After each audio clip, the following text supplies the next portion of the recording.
Well, folks, good day to you, one and all. And, well, so things change with time.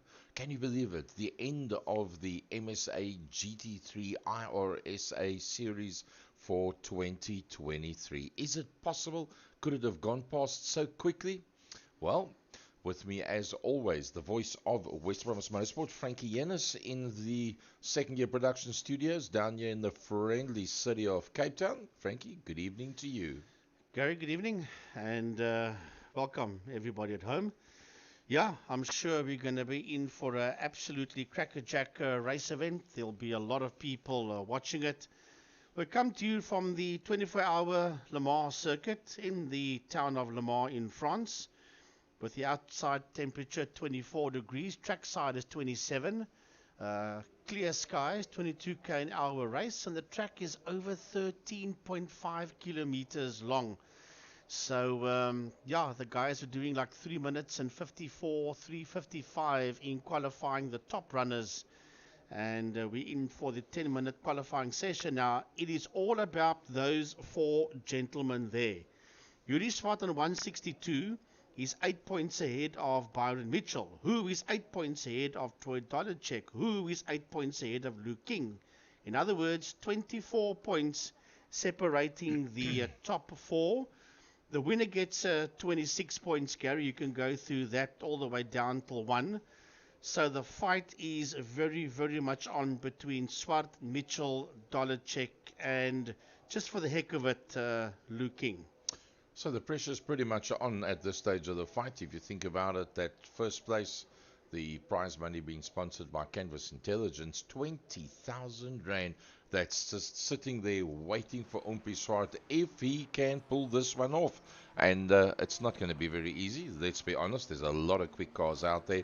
26 for first, 24 for second, 22 for third, 20, 19, 18, 17. So it goes down from there. So yeah, I think most of the hard work is in fact already done, but you have to be in it in the finals to be able to win it, and it's not going to be an easy take for any of the guys out there, given that, well, what was there? I think in the top 6 in the practice a little bit earlier on today, we had literally 0.6 of a second between all the guys. Well, there you go. That's the first laps that have been put up. There is Umpi Swart, that's the fastest man out there right now. Troy Dolenchik, 6/10 slower than him. Then it's Byron Mitchell, Luke Lucchese, Julian Familiaris, the first one that's outside of a second. But now remember, if you don't have a clean lap, it doesn't give you a lap time at all. So a lot of the guys put in a banker lap and then they push hard to see if they can get a little bit closer to their ultimate lap times as such. To my mind, well, there Raymond Duggan pops in on 11th position. To my mind, there should be about 25 guys out there. Yeah, and the first 4 so far is within a second. Remember, we've only done 6 minutes of the 10, and that is Yuri Swart that you're looking at there, Yuri Umpi Swart. He's done a 356.980 so far. That's a Troy Dolenchik. That is 6/10 of a second off him in that second position at this point in time. Then the other Durant Motorsport car, that is the Audi R8 of Byron Mitchell. That is in that third position, 8/10 of a second off Swart. There we see the 24 car, that's Luke Lucchese. And he is just under a second off Yuri Swart. And as we said earlier on, it's only those 4 cars so far that is within a second or just under a second of each other. Julian Familiaris, you can see he's a little bit past 55% of the lap done already as he's on his way around for the second time. There is Luke King, he's just a little bit further back from there. Chase Herald in the 7th position right now. He works his way through the top corner, and that top corner is known as the Mulsanne corner as opposed to the Mulsanne Straight that they've just come off. Jason Kutsia, he was the second fastest in the pre-quali session. He was 3.3 slower than Umpi Swart, who was 4th fastest in the pre-quali session. So you can expect Jason to put up a pretty decent lap time. Yeah, representing race driver SA, there is Leon van Wyk in that top 10 in P9, 3.3 off provisional pole. That is Swart with that Porsche RVs. There is the Audi of Graham Stephen. He rounds off the top 10, one over 2 Audis in the top 10, of course Mitchell being the other one. Raymond Duggan in that Iron Brew sponsored BMW sits in 11th place, 3.9 off Dolenchik, and that is the top 11 so far. We go back to the man that sits there in that second position. Now remember, those 3 drivers you see there, Swart, Dolenchik and Mitchell, they are first, second and third in the championship so far. Swart from Mitchell from Dolenchik, and they will be fighting it out for that prize money. The only thing that's keeping King out of the top 5 at this point is Julian Familiaris. Let's see, has he done enough to go any quicker? Yes, Troy Dolenchik goes to the front. What can Umpi Swart do? Umpi Swart goes back to the front directly after that. And then Julian Familiaris on the second row of the grid. Jason Kutsia up onto the second row of the grid. And look, Lucchese pops into the house. And he's up on the second row of the grid. Now remember, he's not in that top 4 in the championship, but he's going to make life very uncomfortable. Mitchell sits there in P6 behind Luke King with a minute to go in the qualifying stint. That's going to be very, very, very difficult for these guys. Jason Kutsia just over a second behind Mitchell. There we see Duncan Murray working his way around. Where's he going to filter in? Duncan Murray crosses the line. and he is not in that top 17 at all. As a matter of fact, he's in P18. So that means that he did not put up a clean lap. Willem has stopped alongside the circuit. And, well, let's see, I think Leon has done as well. Raymond Duggan, he also just slows it down with the Iron Brew car. So 17 that have got a clean lap in, who didn't get one in, who didn't get themselves onto the grid with 10 seconds to go. It is Duncan Murray, Corne Breed, Stephen Kakebreed, Willem Botha, Pieter Joubert, and Noor Hendricks. Wow. I know, Noor Hendricks logged into the practice session and didn't post a time there neither. So let's hope that we do see Noor Hendricks in that Ferrari. Right, here we go. Umpi Swart, Troy Dolacek, Julian Familiaris, Luke Lucchesi, Luke King, and Byron Mitchell. That's your first 3 rows of the grid. Behind that will be Jason Kutsia, John T. Weiss, Tristan Nobrick. Running out the top 10 is Chase Herald.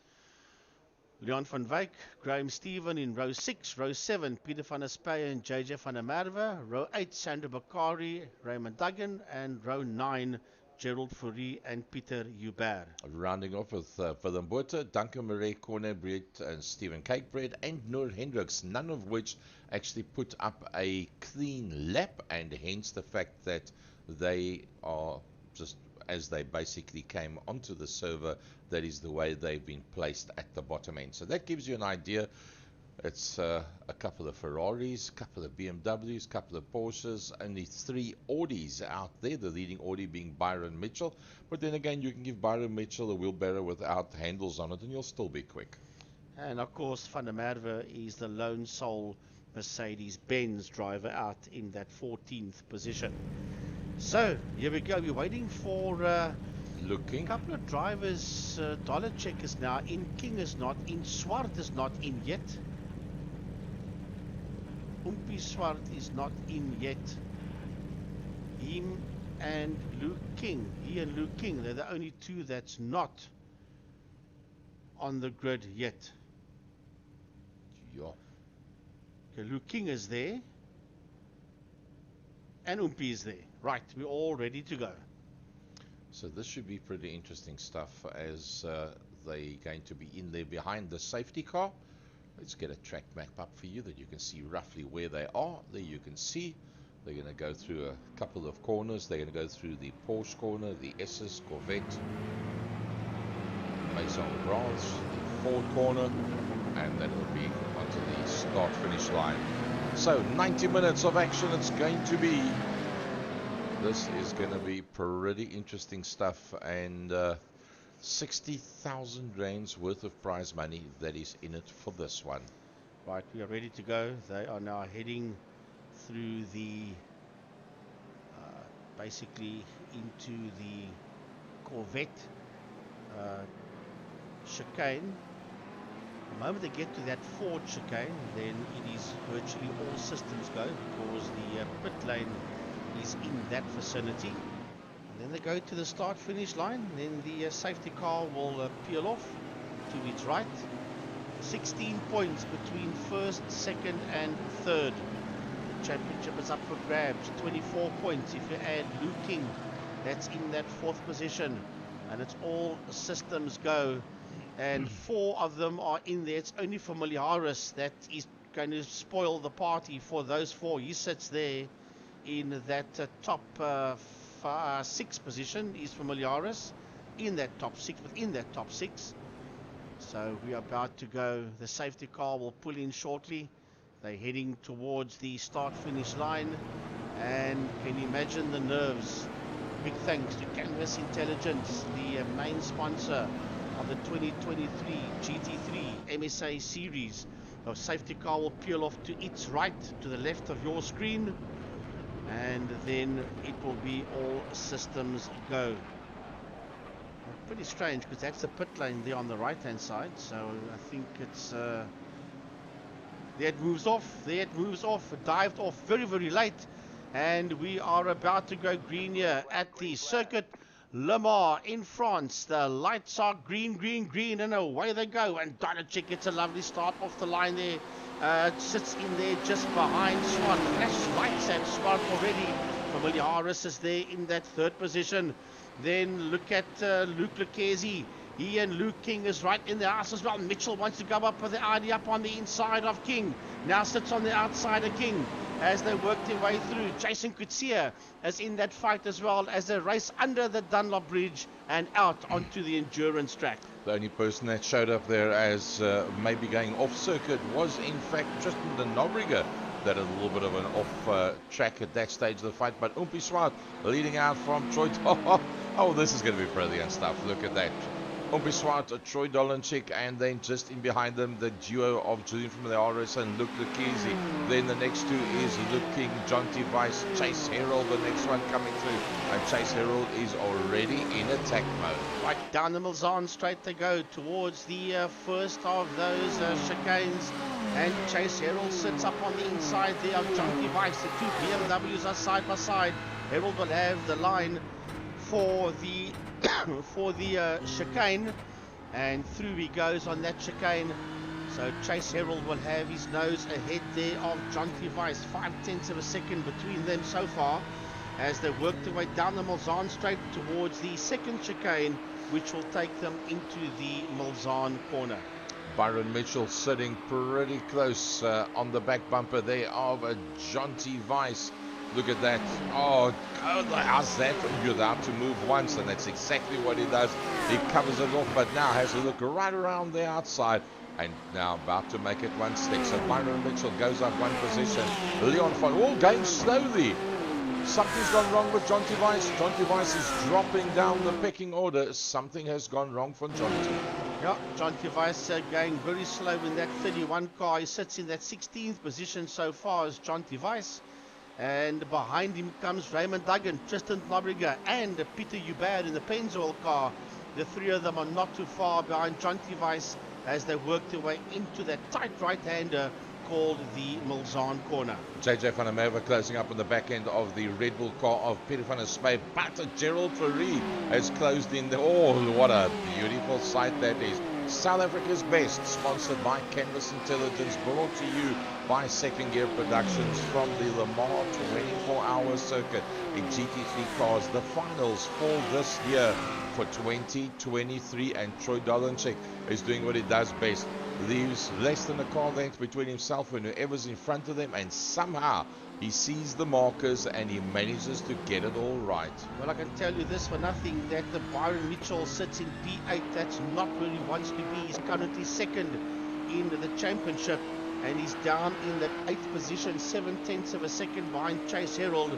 So Byron Mitchell's going to have to get some kind of a move on. A replay here at Gerald Fourie in that 99 car, sitting there just behind Van der Merwe, and he goes really slow coming out of that left-hander and almost pulls the car to a halt.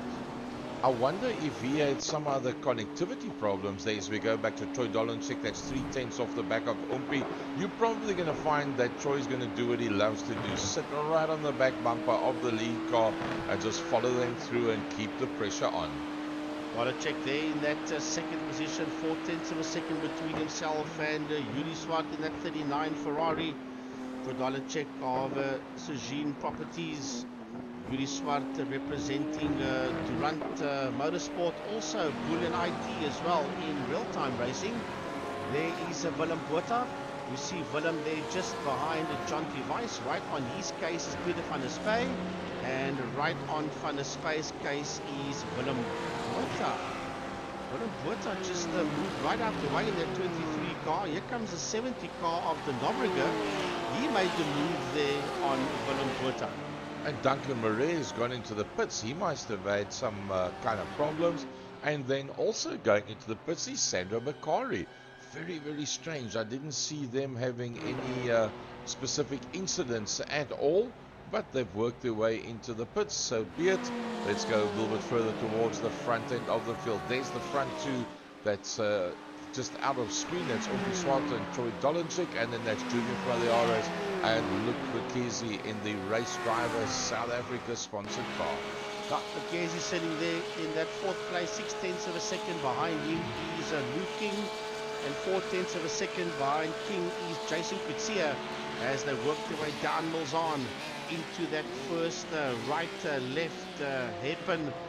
And then on the gas again to continue down that Mulsanne Straight. Lucchese for race driver RSA and Pantera Racing in that fourth place. 5/10 of a second behind Familiaris, who is 2.3 behind Dollarcheck. Here is Gerald Ferree up on the inside of Peter Hubert. Goes Ferree in 316, and that's making the move in that first of those chicanes going down the Mulsanne Straight. And trouble at the back there for JJ van der Merwe. Yeah, it looks like something went wrong for JJ. Let's just have a look, see exactly what it was. That's the Bigfoot Express AMG Mercedes-Benz. Oh, the front end just watched away, and then he got nibbled from behind. So he must have just lifted the... Oh, and he's broken the back wing off. That is disastrous. That means he's going to have to go into the pits at some point soon to be able to sort that out. So let's have a quick shofty from the front end down. Right, Yuri Swart, 3/10 of a second ahead of Dollarcheck. That's first and second you see there on the screen. Then there's 2.3 seconds before we see Familiaris. That is in that third position. He's been hassled there by Luke Lucchese. Right on Lucchese's case is Luke King. And right on his case is Jason Coetzee for race driver SA Esports. He is right on his case, and not too far behind them is the Audi of Dunlop Motorsports, Byron Mitchell. Leon van Wyk isn't doing that bad. He's got Graham Stephen there with him. And then Chase Harold is in the fight there with Peter van der Spey and the Bass warehouse car of John T. Weiss. Nothing much between the three of them. They're sitting all over the back end of the Chase Herald car. Justin Nobrika finds himself a long way further back from that. 4.9 seconds. There you see Tristan in the background. There comes Tristan Nobrika. Just behind him is Willem Botha. And then behind Willem Botha, working his way through. You see, it's got the 75 on the side, but the 99 on the back. That in fact is Gerald Ferree. Leighton not out here today. He still oversees Jason Coetzee, starting to make the moves on Luke King. Luke King is going to have a bit of pressure here applied by the race driver SA Esports man. That is a 77 BMW of Jason Coetzee. That's in that sixth position. And they're working their way now towards the Ford Curves. And then from there down onto that main straight. The pit entrance is on the right hand side. Remember, it's 90 minutes. I think here from about 50 to 55 minutes they will start diving into the pits for their normal routine pit stops. And Dollarcheck is the quickest man up there, 3 minutes 56.379. He just stole that one away there from Umpi Swart. Luke Lucchese, and he's all over the back end of Julian Familiaris. Nothing much between the two of them on the last lap times whatsoever. And, well, there's a couple of big names that's a long way down. Raymond Duggan, he's gone into the pit lane. John T. Weiss is out of it. Gerald Ferree's a long way back. A lot of these big names. Justin Nobrika out of the top 10. That's very, very surprising. Yeah, but he had troubles on the opening lap, and that's what dropped him all the way down the leaderboard. And he's clawed his way back so far. He sits there in P12, does the Nobrika. But you're right on board here with the man that sits in that fourth position, and that is Luke Lucchese. And he is right on the case of Julian Familiaris of Dunlop Motorsport. Now Familiaris, that's in that third position. He'll be wanting to go for the win. He's not in the top 3 or top 4. As a matter of fact, I think he is in 5th position overall in the points, if I'm not mistaken. Gary will put that up on the screen for us as the day goes by. He is actually, yes, he is in P5. And he sits behind Luke King, currently in the championships after round 7. This is the final round, and he is there in the 4th place, keeping Luke King behind him. Luke King, that sits 4th in the championship, is a 10th of a second behind Lucchese. Troy Dolanchik, that's overtaken Umpi Swart in the Sujing Properties car. Now remember, with one more round of the Extreme Festival to go, he has already won the InvestGame Formula 1600. 200,000 rands worth of prize money. He's looking to putting a couple of bob in his pocket here, compliments of Canvas Intelligence at the end of today's race. But Umpi Swart has got a lot of money to lose on this one, or to gain on this one. So the two of them, they might be friends, they might be very competitive with one another, but there is big money involved in this one. I think Troy is about 17 years old, if I'm not mistaken. Yep. And he's got the SWAT in there behind him. And then you've got Luke King. We ride aboard here with Luke King, and he is looking at that race driver SA and Pantera Racing Porsche of Luke Lucchesi. That's just ahead of him. Luke is staring down at the Familiaris Ferrari as they make their way towards the corner that's known as Indianapolis. Yep, there you can see what is where. BMW from 2 Ferraris, Porsche another 2 BMWs, then Byron Mitchell, who was the fastest of the Audis in the practice and in the qualifying, ahead of Graham Stephen and Peter Hubert that are also in Audis out there. The leading, well, the only Mercedes-Benz that is out there is in fact JJ van der Merwe. That's the Bigfoot Express AMG, and he, having been into the pits, he finds himself a long way back. Yeah, Luke King sitting there in that 5th place. That is that fight there. They're chasing down Familiaris' 3rd position. He sits in P3, Lucchesi and King P4 and 5. That's the 3 cars you see there. You ride aboard with King, that's in P5, and you just see P3 and 4 just ahead of him as they make their way towards the Ford Curve. We'll go back down to that 14th position with Gerald Fourie that's just ahead there of Willem Botha. So the 2 Porsches are fighting it out so far for Fourie's 13th place. And we see the 2 of them, and Botha had a look at him there as they're working their way towards the end of the lap. And they will go around and start another lap. And Troy Dolacek is the quickest man out there. A 3-minute 56.296 for race leader Troy Dolacek. That is very quick. I think that's even quicker than the fastest qualifying time. Chase Herald in that 10th position. He was in 12th at one stage of the fight. It all worked out nicely for him, and he's just getting himself now to the back bumper of Graham Stephen. I think he'll just get closer and closer till he gets to the Mulsanne Straight, and I think that's probably where he's going to launch his attack. Well, we have a look at a fight earlier between Botha and Fourie, and Gerald has now gone into the pit lane, and so has Peter Hubert. The 2 of them have worked their way into the pits with 12 minutes and 40 seconds done. I'm not quite sure what happened there or why the 2 of them went into the pits, but they are definitely in pit lane, Gerald and Peter. But we go back to that fight here for 9th position. It is Graham Stephen, that's in P9. Just behind him is Chase Herald. Ahead of them is Leon van Wyk. We go back to that fight for 4th position, and they are sitting in there behind Familiaris is Luke Lucchesi. Right on his case is Luke King and Jason Kutsia as they make their way down the Mulsanne Straight.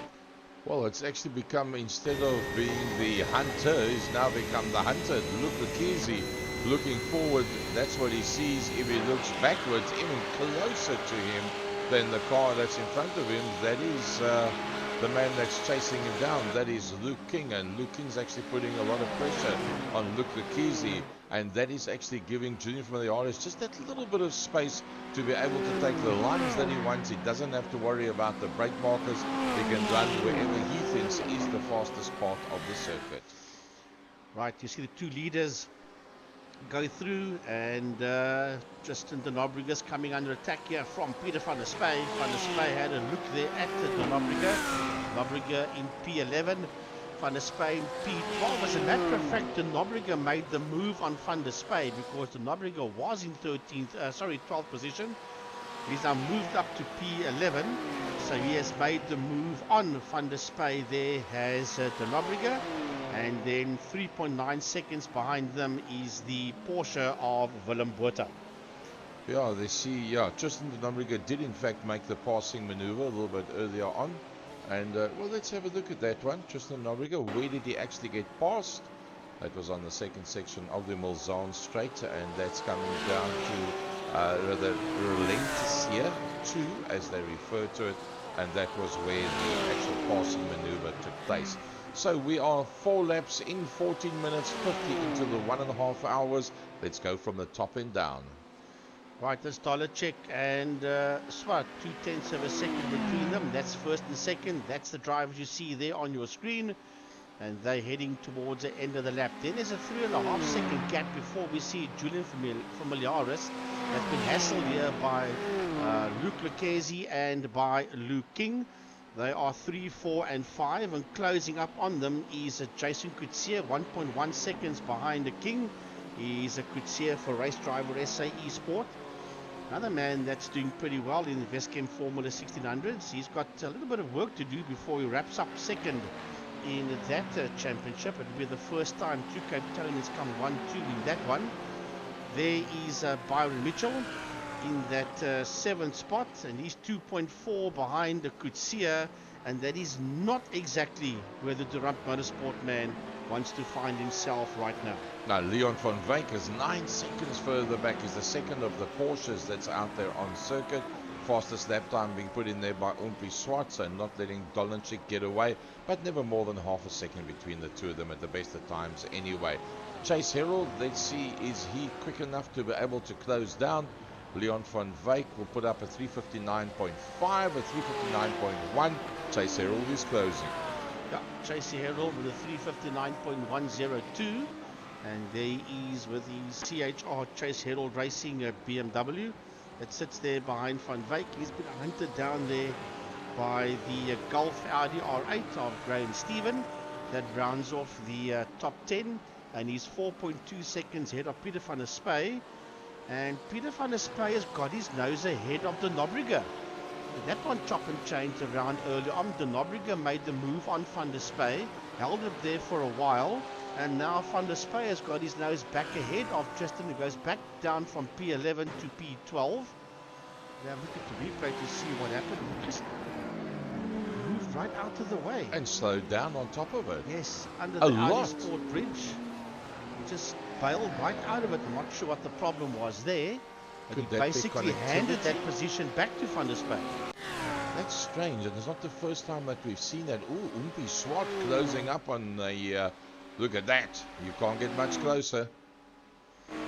Well, he's going to have a look on the outside as they make their way down the Mulsanne straight towards that second hairpin. Remember, the first one does a right-left. This one does a left-right. And then back onto Mulsanne again before you get to the Mulsanne corner, which will take you down towards Indianapolis. So right now they're heading through that second chicane and on the way towards that tight right-hander that is known as the Mulsanne corner. If you stay with this screenshot, you'll see it's a very, very tight right-hander that's coming up. A slight kink to the right, and then you're on the brakes and you pull that car into that right-hander and then work your way through the gearbox once again. Interesting, very, very interesting to see how this one's playing itself out. And Tristan Nobrega is once again closing onto the back of Peter van der Spey. Well, while they're doing that, Willem Botha is closing up. He's 3.6 behind the two of them, so they keep on fighting with each other. Botha will come into play as De Nobrega closes right up onto the back of Van der Spey. There is Botha in that lucky 13th position. Is Botha. He's just making his way out of the Mulsanne corner, and he's keeping an eye on them. This is a replay of Gerald Fourie in the 99 Porsche. And almost does a swapper and slams into the Armco and breaks the rear wing off that Porsche. Yeah, he jumped it back to the pit lane as well. Let's see if we can see. No, he must have come out of the pit lane already. I don't even see him there at all. I think he's completely out of it. Yeah, I think he's gone. I think we might have just lost Gerald Fourie. Remember, we didn't even get Noah Hendricks into the race in the Ferrari, so he never even joined. But we'll have a look and see. But for now, we might possibly have lost, and that would be sad, the the Porsche of Gerald Fourie. However, you haven't lost Chase Herald, because he's having a fight here with Leon van Wyk. Herald and Van Wyk, 0.3 of a second separating Leon van Wyk in the Porsche from the BMW of Chase Herald of Chase Herald Racing, and looming in there behind them is the Audi of Graham Stephen. Yep, Graham Stephen not far behind. There he is. But I think we must go and have a look at that Jason King, Luke Lucchese That looks like it's quite an awesome battle that's going down there. In fact, let's drive on board with Jason Garcia.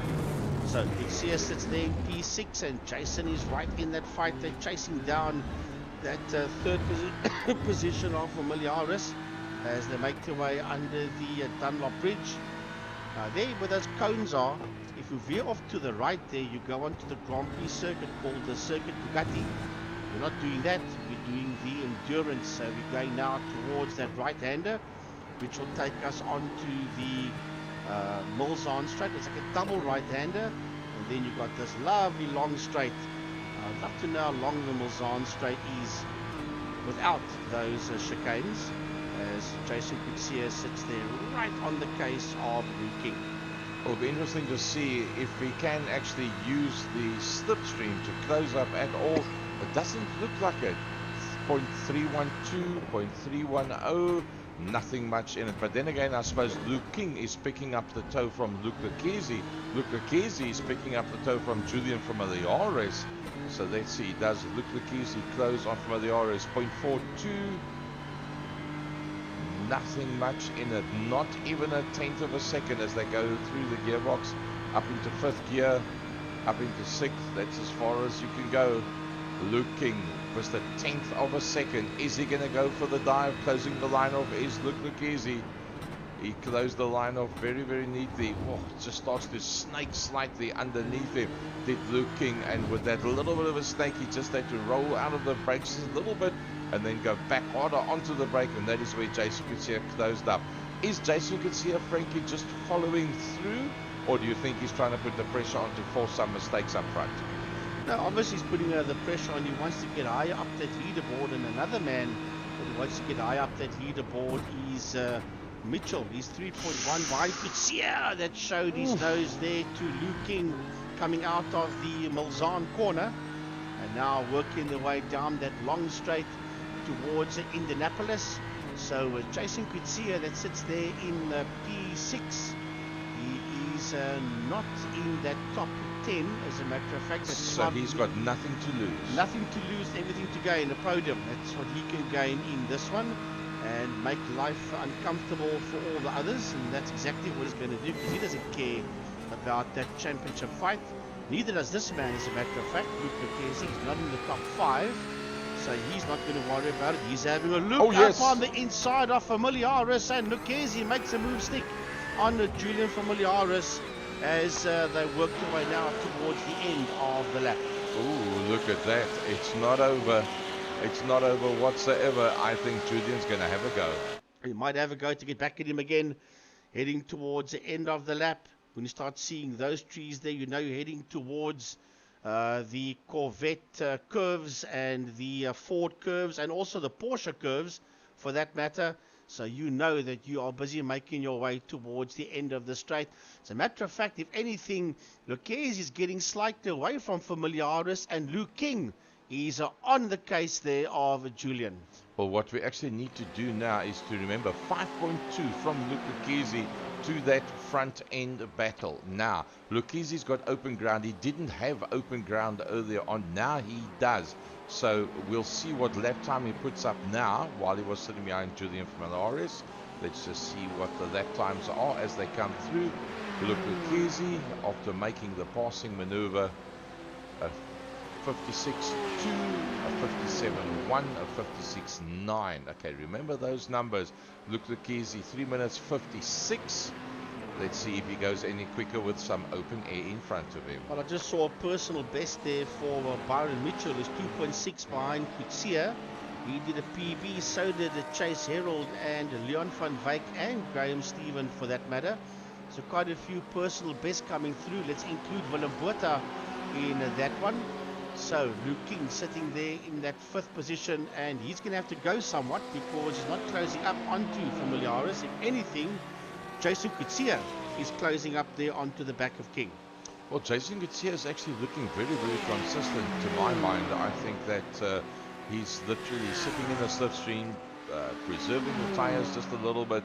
But he can't mess around too much because Byron Mitchell's not that far behind. No, Byron's getting closer. Byron is 2.8 behind Kutsia, and he's going to have to get a move on. Byron has to get a move on. He cannot sit there in that 7th position. He has to get involved in this fight. He's currently second in the championship, 8 points behind Yuri Umpiswart, and he doesn't need to find himself there.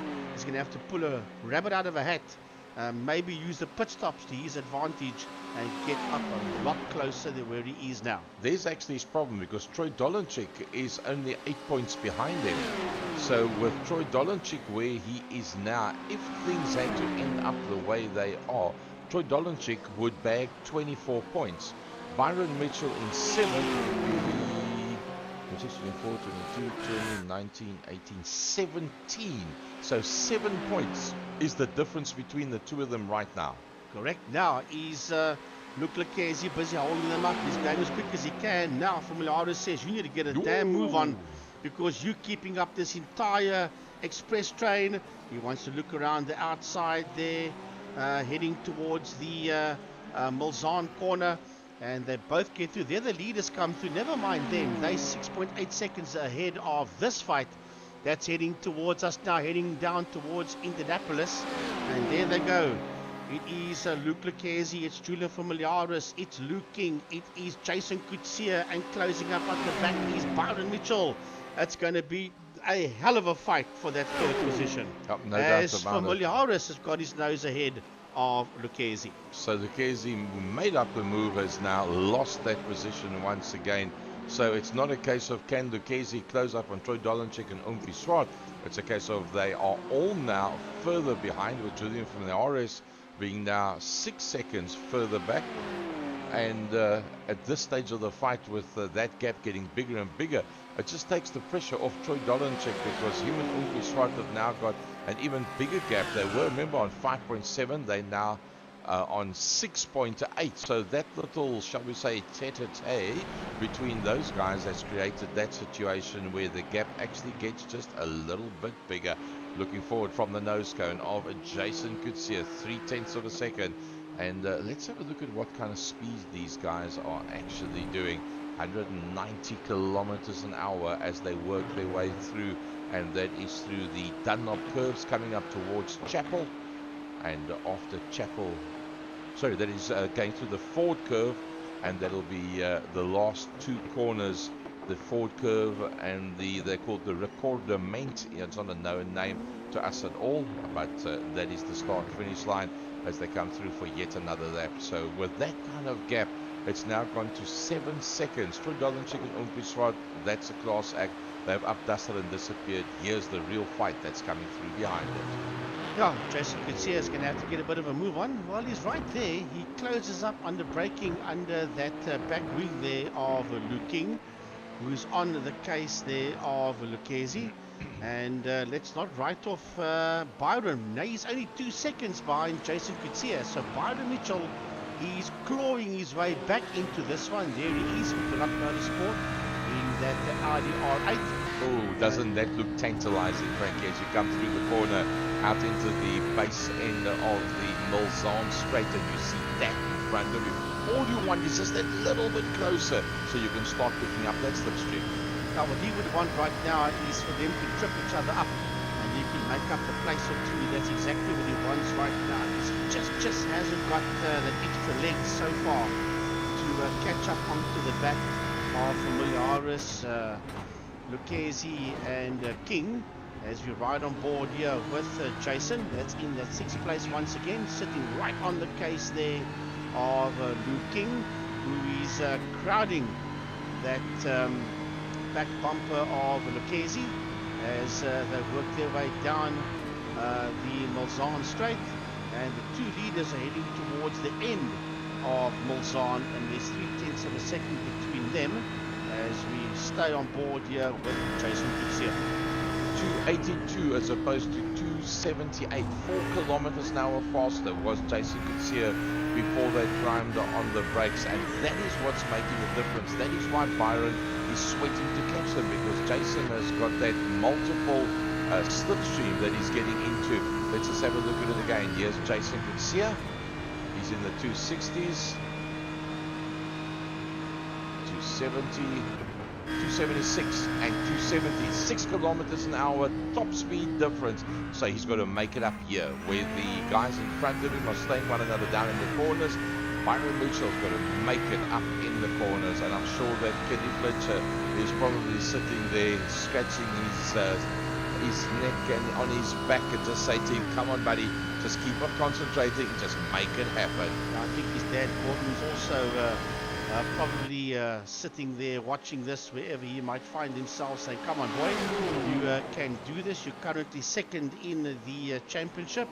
You need to catch up. Oh, here comes Coetzee up on the inside of Luke King, runs him a touch wide. That's a block pass if ever I saw one. Yeah. Well done there to Jason Coetzee. Well, I tell you, it was always going to happen. It was a case of when it was going to happen. A little bit of luck that we happened to be in the right place at the right time. Umpiswart doing a Troy Dolan check on Troy Dolan check and holding on within 0.3 of a second, and let the young man run. Just keep in there. You see them on the right hand top corner. You just saw them going out of picture. Byron Mitchell, 2.2. He is getting a little bit closer. No, and I think that's what Coetzee needed. He had to get his nose ahead there of Luke King, which he did. And this will now play into the hands of Mitchell. He is 2.2 behind King now. Now let's see if Coetzee can get away from King. The problem is they're sitting in a train, these guys, where you don't want to do anything silly. If you do something wrong, out big time as they head towards the end of the lap. That's the pit complex you see there on the right hand side of the screen. As they go through these chicane sections, there's the grid, and there is the main straight of Le Mans. Look at those grandstands and that pit complex of the well-known Le Mans 24-hour endurance race as they head into that right hand towards the Dunlop Bridge. That I think there's a Dunlop Curve or a Dunlop Chicane also there, which takes you towards the bridge, and then they'll move past that cones, which will take you onto the Grand Prix circuit. Yep, that's known as the S's, that section. And then they go towards that tight right-hander, which will take you onto Mulsanne. Yep, that is the Mirage corner and out onto the straight. So let's see. Byron Mitchell, can he close up this time around? He was under 2 seconds going just before the complex of the S's. 260, 270, keeps on trucking. What's Luke King doing? Luke King's doing 280, 283, 284, 286, 287, 282. So Byron Mitchell once again losing out in the straights, cleans the windscreen so that he can get a nice view of those curbstones. Close it up just a little, and it's now 2.2 seconds. It's not being easy whatsoever. See, they've got the slipstream on each other there, so they can help each other. Byron does not have that luxury. At this point, he doesn't have it. Luke King there in that P6. He's the last guy in that train of cars behind Familiaris. So they all slipstreaming each other into that second of the chicanes on the Mulsanne straight. And unfortunately for Byron Mitchell being 2.3 behind the man you ride on board with Luke King, he doesn't have that slipstream that he needs to draw him in under the back wing of Luke King. Well, starting to make a move. Oh, Jason Coetzee had a look for that inside line. Jason Coetzee on a look. Lucchese backed out of it. And I think there was a little bit of contact there, light contact. But Jason, let's ride on board with Jason Coetzee because Jason is just so close right now. That's how close he is to Lucchese. 0.21 of a second in 5th gear and just on top of 260 kilometers an hour. Well, if you have a look at that leaderboard, Gary, as we just look at the names of the guys that are up there, Troy Dolachek is a man. He's going to make the move. He's up on the inside. Yep. He's made it stick. Yep, he's done that indeed, and he's made that move stick there on Luke Lucchese. And now he's going to go after Familiaris, and let's see if they can do anything as they work their way now towards the Corvette curves and the Porsche curves and the Ford curves. This is a replay of Byron Mitchell. Oh, and Luke King. Luke King has smacked the wall as you have a replay here at Byron Mitchell. Is that not Duncan Murray? Let's just have a no. That's Duncan Murray in the Ferrari. Behind him is Sandro Bakari. Definitely, yes, Luke King. The pressure has told. And Luke King has chucked it away, and you just saw Mitchell come through, and Byron will say thank you very much. That is exactly part of what I need. Wow, interesting stuff. 35 minutes in the 1 hour 30. This is lap number 9 of the Le Mans 24-hour circuit. This is the final round of iRSA iRacing South Africa MSA Motorsport South Africa GT3 Series for 2023, proudly sponsored by Canvas Intelligence and brought to you by none other than Second Gear Productions. Well, Luke King has only lost one position, but yes, he's almost 7 seconds behind Byron Mitchell, but on track he's only lost one place, so that won't phase him yet with 36 minutes done, knowing that there's a pit stop to come as well. There's Familiaris, there's Kutsia, and behind him is the Porsche of race driver SA and Pantera Racing. That is Luke as we head back to our front runners. 7/10 of a second between Dolacek and Swart. Gap is getting a little bit bigger now between Troy and Yuri.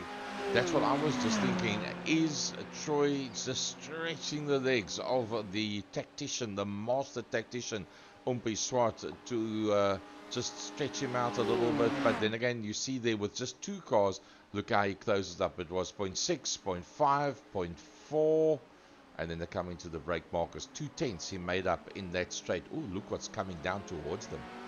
Yeah, and that is being led by Familiaris, one of our main drivers in the Mobile SA V8 Supercars. And Willem Botha is having a look here at Graham Stephen. There's a 10th of a second between them, and he wants that 11th position of Graham Stephen. They are side by side as they work their way down the Mulsanne Straight. He does not have the line though. Yes, he does. He does have the line, but has he got the legs to stay ahead of the Audi R8? And he does. He has got the line into that first right-left chicane, and Willem Botha moves up the position and goes up to P11. Umpi Swart's got a whole lot closer all of a sudden. Look at that. I think he got a bit of a wake-up call with Troy starting to make a bit of a gap on him. He's closed right up onto the back of Troy, and there comes that battle behind them as well. I don't think nothing much is going to change there. Julie from the RS, Jason could see her from 7th, from 6th, through to 5th, now through to 4th position. Can Jason could see her make a plan on the Durant Motorsport entry of Julian from the RS? Well, he's got this far. Wouldn't be surprised if he goes further. Yeah, and let's not forget about Luke King. Yes, he is 7.2. Here we go. Yuri Swart and Dolacek. They are side by side heading towards Indianapolis. And he makes the move. Wow. And Umpi Swart says, thanks, Troy, enough of this. I'll put that 39 Durant Motorsport Ferrari in P1. But Frankie, if we look at reality, Umpi Swart, literally legend in his own time at a young age. Troy Dolacek, literally legend in his own time at a very, very young age. Now, well, if you have a look all the way down to, well, let's just go as far as Byron Mitchell. Yuri Swart is the GTI Challenger Class A champion. He's a man that ended in the top 3 on at least one occasion in the Polar Cups. Dolacek is Rookie of the Year last year for the Investchem Formula 1600. He's the champion this year. Julian Familiaris, the man that you see there, one of our top drivers in the country in the SA V8 Championships. Jason Kutsia, one of the country's top karters, together with Swart and Dolacek, and is second in the Investchem Formula 1600s. Luke Lucchesi, one of the country's top karters, a man that done Clubman's and a Stanley Group N, and then Byron Mitchell, a man that has done Clubman's, has done GTI Challenge, now Formula doing Libras, now doing endurance racing as well. Correct. So with Peter van der Spey and the guys, so you've got a whole heap of talent just in that top 6 alone. Then you've got the likes of Chase Herald, that's Class C GTI champion, and numerous other titles. Before that, in oval track racing as well. Tristan de Nobrega, well, what a star-studded career he's had in main circuit. Yes, I see him a lot at the Western Province karting. He helps the guys out there lots. Does with de Nobrega from that famous de Nobrega racing family. He and his brother that do a lot of racing. And then Graham Stephen, also back in the day, did karting at Western Province karting section. And, of course, family of Michael Stephen. Peter van der Spey, Captain Pete, what a lovely guy he is. And he flies golf jets for a living. He does endurance racing. In fact, the man that helps him and builds the car and prepares it is, in fact, Gordon and Byron Mitchell. And then obviously Kelly is there whenever they're working on the car as well. Kelly Fletcher, who in her own right is a highly acclaimed racing driver and on the equestrian side as well. John Tivice in open wheelers, you name it, he's driven it. Sandro Bakari, another man that's involved with Rallycross, which is coming to Killarney 7th and the 8th of October. WRX, the 4th time in sub-Saharan Africa. Yeah, and of course he also races Western Province sports and GTs as well, does Sandro Bakari, when he's in the and around of Cape Town.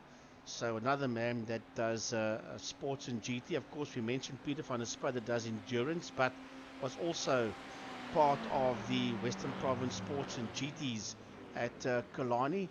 So yeah, there is a lot of Western Province talent out there, together with of our top iRacers in the country that is in there. We're talking about people like Luke King, Leon van Wyk, Willem Botha, definitely, and all the others, Duncan Murray, and Peter Hubert, to name a few. But he's not having a good one, Peter. He's 15 seconds behind Duggan in that 21st position.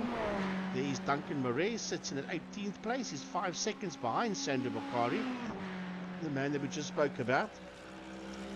And here is JJ van der Merwe in the Bigfoot Express Mercedes-Benz Big V8 AMG. And he is there in that 19th place, 4.2 behind Duncan Murray, the only Mercedes-Benz in this Enduro. Jason Gutierrez was a little bit closer earlier on to Julian from the RS. I think Julian's turned the wick up just a little bit to ensure that he stays where he is. 42 minutes, 42 and a half, 45 would be in fact halfway through this race. And the master tactician sitting alongside me, otherwise known as the voice of West Province Motorsport, saying that he predicts around about the 50-minute mark is when the guys are going to come in. I say 55. Some guys have been in already, but that is all the guys that have picked up problems. Sandro Bakari, Duncan Murray, JJ van der Merwe, Raymond Duggan. Do they have to come in again? John Tivice also being one of them. They might have to, although they'll have to nurse it towards the end if they don't come in again. However, let's have a look and see. Familiaris, this is the fight for that third position. Familiaris right behind him. He's Jason Coetzee for Race Driver SA Esport, and then behind him we have got Luke Lucchesi, and closing up on them 2.8 seconds is Mitchell, and a personal best there for Coetzee and for Lucchesi. And the fastest lap overall just been done by Troy Dolanchik, and he still finds himself 0.47 behind Umpi Swart. So to hold on to the back of Umpi Swart, Troy Dolanchik is starting to put up, shall we call it, lap records within this race, and he still finds himself a half a second out. So Umpi Swart's definitely turned up the wick. Let's have a look at the last lap times that they actually put up. What was the differences there? Yeah, look at that. 0.24 and 0.41, so that's 1700ths of a second that Troy Dolanchik was quicker than Umpi Swart.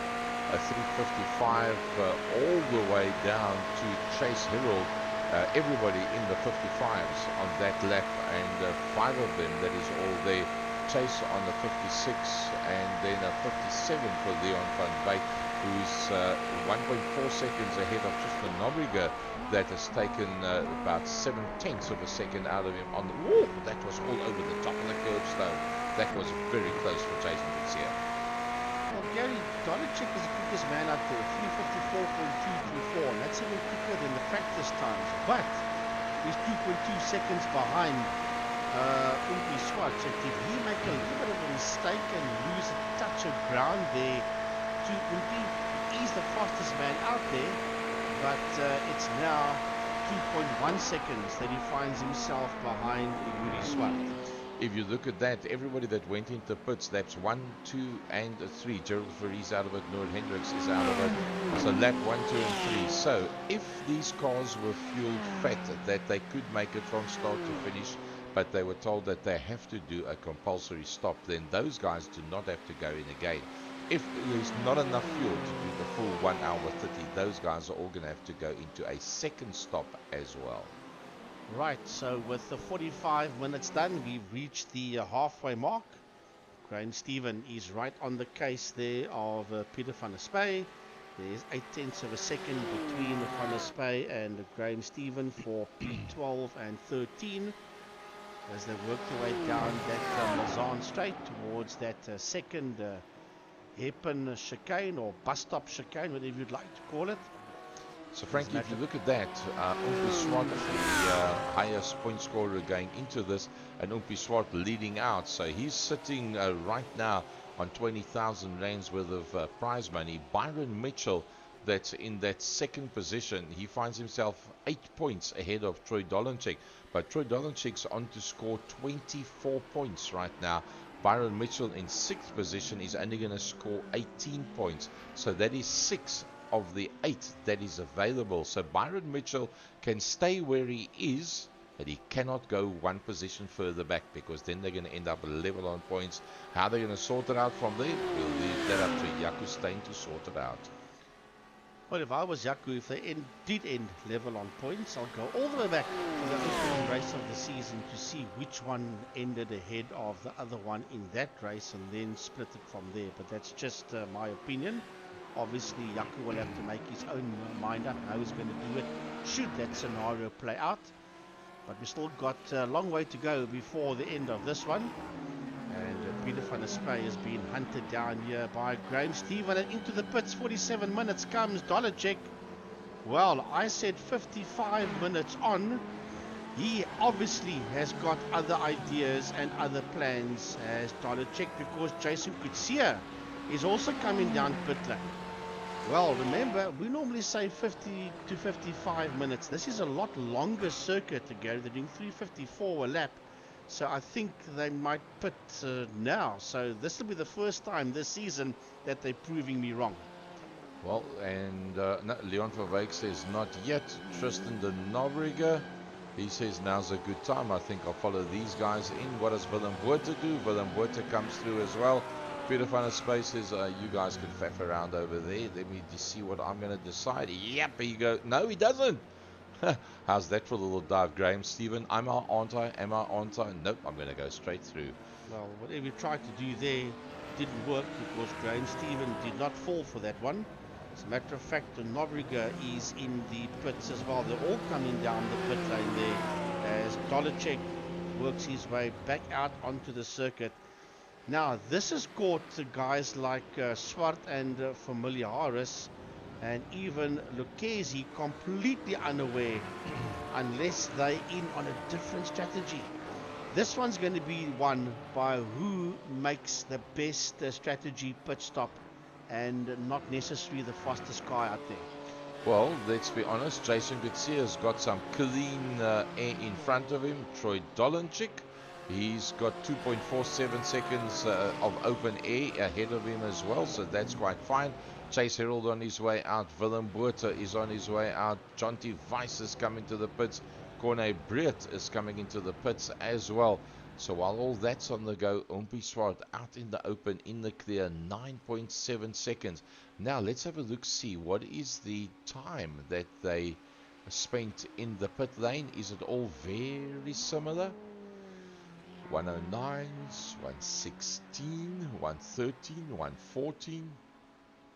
Tristan de Nobrega 109. What did he not do that Troy Dolenchik and Jason Kutsia did? Now, knowing the master tactician Umpi Swart, he'll come up with some other way of having a quicker pit time.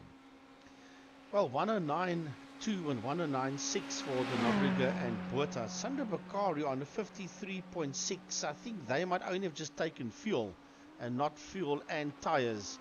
Although I'm just having a wild guess. I mean, I'm not too sure exactly what their strategy is. What I do know is that Umpi's going to probably have to come and pit now.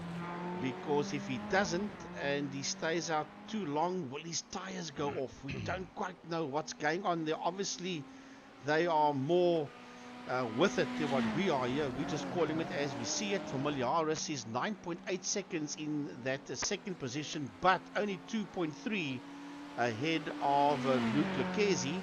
That is currently there in P3, and he's 3.2 ahead of the man that's in P4, namely Byron Mitchell. So Luke King just a little bit out of picture at this stage of the fight. There he comes through. You could just see these little markers at the front. But now the question bodes, does Umpi Swart come into the pits? Does he bring Julian, Luke and Byron with him? We're about to find out. I think he's going to go in. I think so. Yep, he goes in. So there he goes. Now then here comes the next man. And notice the livery on those two cars. It's kind of similar.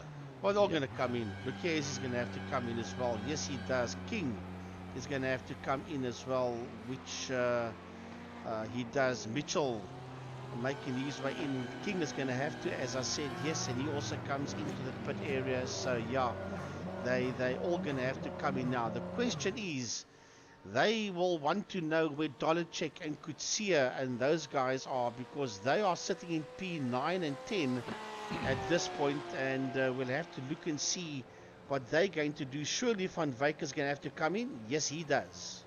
Well, the next man that's going to come through there then is going to be Peter van der Spey, but well, he's still quite a long way back. 45 seconds they've been standing already. Look at how they're all standing there in that pit lane. Let's have a closer look at that one. Is he ready to go yet? Who's going to be the first one to get out of the pits? They're all standing there just about good to go. 102, 103, 104, 109 is about the quickest that anybody's really been able to do it. Can Umpi do it? Yes, Umpi does. I told you. Umpi is super quick that he comes out of the pits, although the timers are 1 minute 15 for Umpi Swart. So let's go with Umpi Swart. Whereabouts does he find himself? There's Umpi Swart. Where is Troy Dolenchik? There's Troy Dolenchik. Then who's the next man coming through behind that? Oh, deja vu. They're back on the circuit. There's nothing much in it. Look, the keys is there. And there is Julian Familiaris. Jason Kutsia, that was up to 4th position, now finds himself a long way down. Somehow didn't work out for Jason Kutsia. 1 minute 14 for him. From, well, remember, it looks to me that is the marker once you go into the speed limiting section, and then the other mark is when you exit the speed limiting section as such, and that is those lap pit times that you see there. Look, Lucchesi 0.2 behind Byron Mitchell. He wants that top 3. Well, Mitchell has got exactly what he got. I believe I said earlier on that he may be way in the earlier part of the production.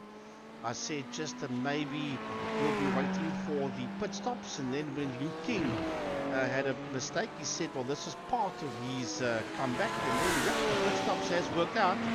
He is in 3rd place, but he's been hassled heavily here by Luke Lucchesi. Sander Bakar, on the other hand, is crowding that booklet there of Peter van der Spey's Red Bull BMW. BM being hassled heavily here by the Ferrari as they make their way onto the Mulsanne Straight.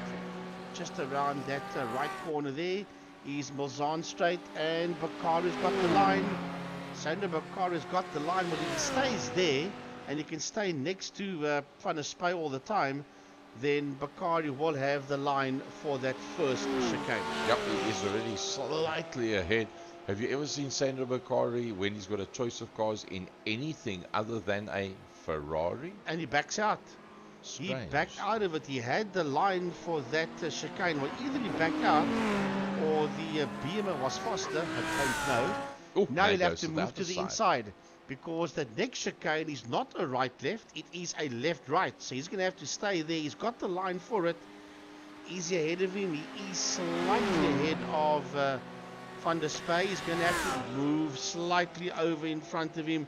Van der Spey will want to go for that line, but I don't think Peter's close enough, and he's not, to make the move there and take that place back from Bakari. Bird's eye view for Graham Stephen that's watching these two. So Sandro Bakari does eventually get past. Luca Kezi is once again right on the case there of Byron Mitchell, yes.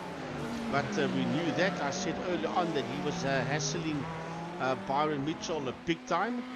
So as they make their way towards the end of the lap, all these curves, there's Chase Herald.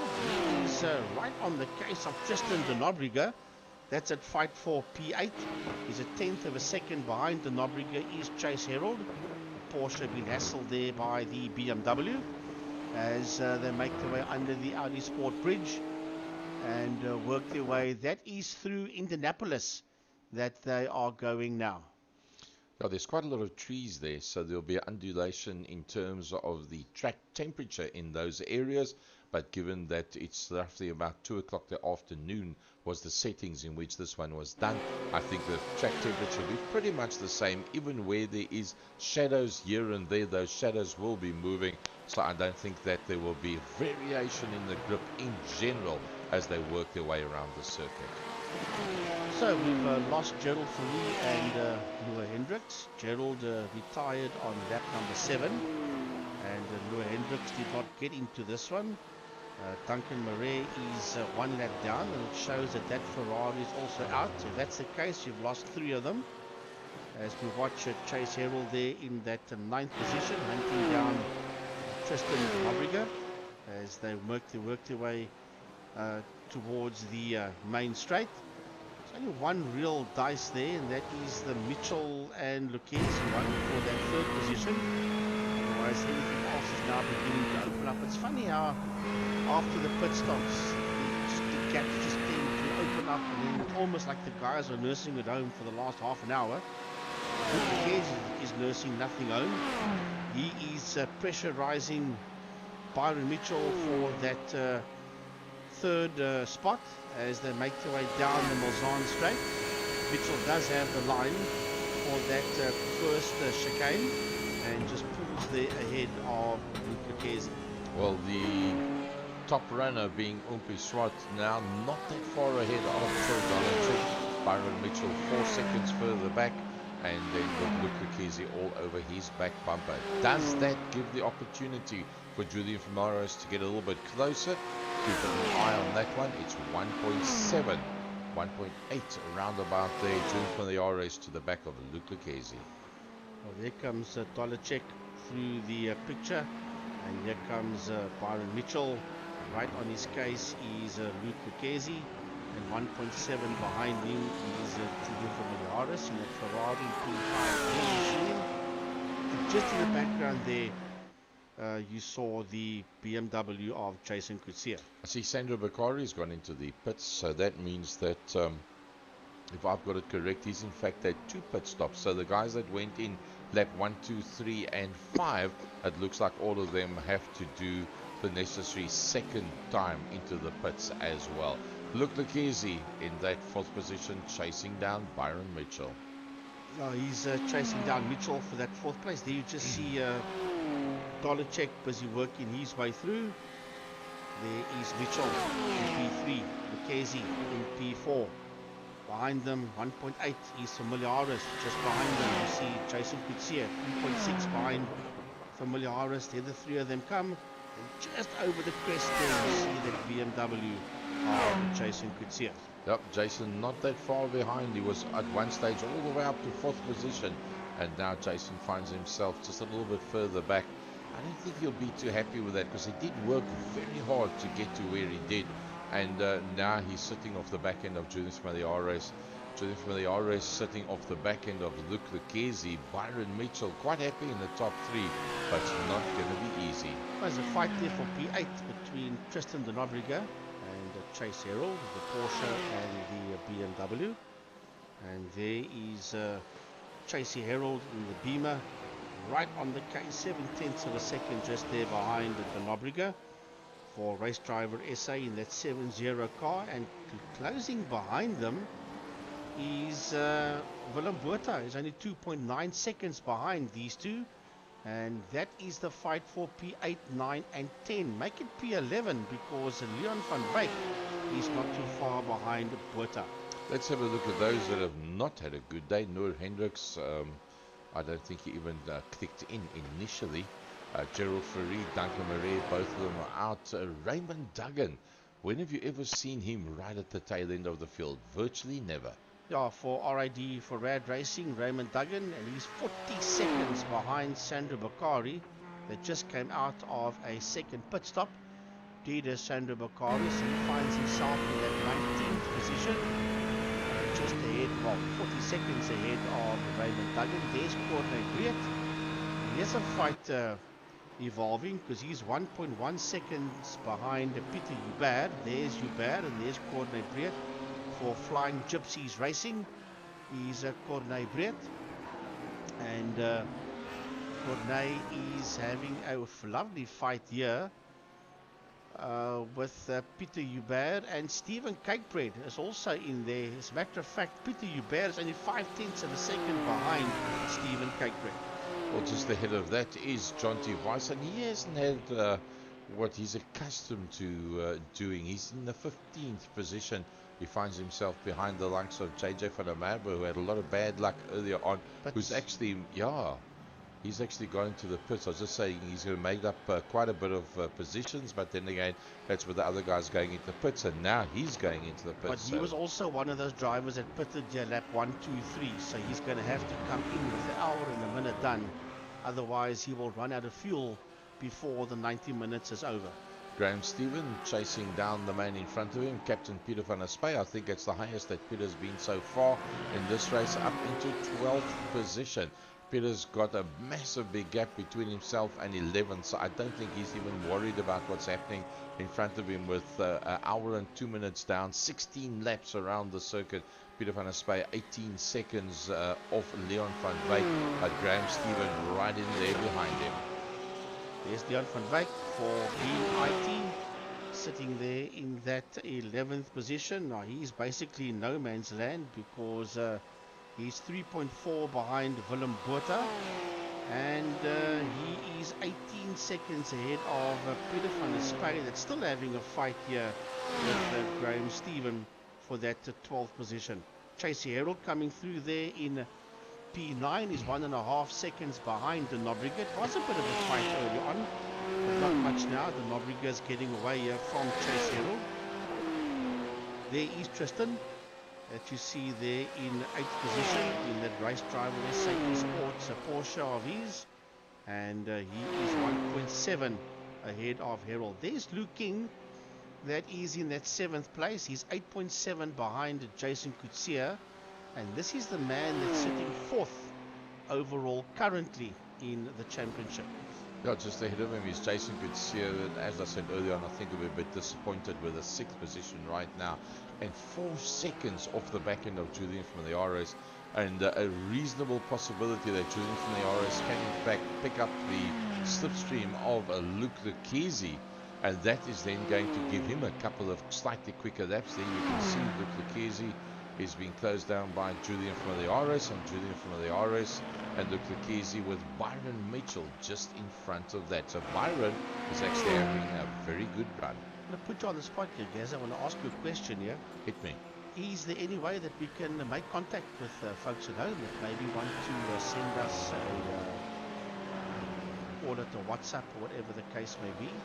Because if you can, we are live on YouTube. I know there's normally people that do watch, and then they normally cheer for their drivers. So if there's anybody that is or wants to, please feel free with the final round, and we will get to it, and we will read of it if we possibly can. The race is busy opening up. There's only a fight for that 3rd position between Mitchell and Kutsia. There's 0.2 of a second there, and then there's one between Graham Stephen and Peter van der Spey. There's 0.5 of a second there, and we're currently watching the one between Mitchell and Lucchese for P3 and 4. with a familiar iRSA 1.8 seconds behind them in that Ferrari. There you see Julian coming to view. So, Gazza, have you got anybody on board? Talking about that, man, Kelly Fletcher, instead of saying good luck to his man, she says good luck everyone on the second year talk show page. No, many thanks. We'll be seeing her, I think, on the 21st of October for the next main circuit event, together with people like Byron Mitchell and Yuri Swart and others. So this is the fight that we are watching, and Mitchell has still been hassled here by Luke Lucchese, and right behind the two of them is Julian Familiaris. There's a 1.6 seconds between Familiaris and these two guys that you see there. Just disappearing out of your shot there was the second place BMW of Troy Golicek as we ride aboard the 2-0 Familiaris Durant Motorsport Ferrari, staring down the combination of Mitchell and Lucchese ahead of him. Well, he's made up 0.2 of a second so far. You'll see under braking it'll come a little bit closer, and then once they climb on the gas again, it goes down to 1.5. Once they climb on the gas, it will go up to 1.6. So Julian desperately trying to close that gap on Luke Lucchese, to put the pressure on Luke Lucchese and force Lucchese to put the pressure on Byron Mitchell to somehow try and force a mistake. But let's be honest, Luke Lucchese, Byron Mitchell, they don't easily make mistakes whatsoever. Well, I see Peter Hubert has gone into the pits, but he was also one of those drivers that pitted very early towards right at the beginning of the race, together with the likes of Samuel Macari and JJ Van der Merwe and others. So Peter Hubert in the Audi is making his way out of the pits, otherwise he'll never see the checkered flag. And talking about this lot, Luke Lucchese in the 4th place is still right on the case of 3rd place man Byron Mitchell as they work their way towards Indianapolis. Byron not exactly doing anything other than putting it right in the middle of the track, and he's forcing Luke to go literally over the edge of the track to try and get past him. You can't get much closer than that without making contact.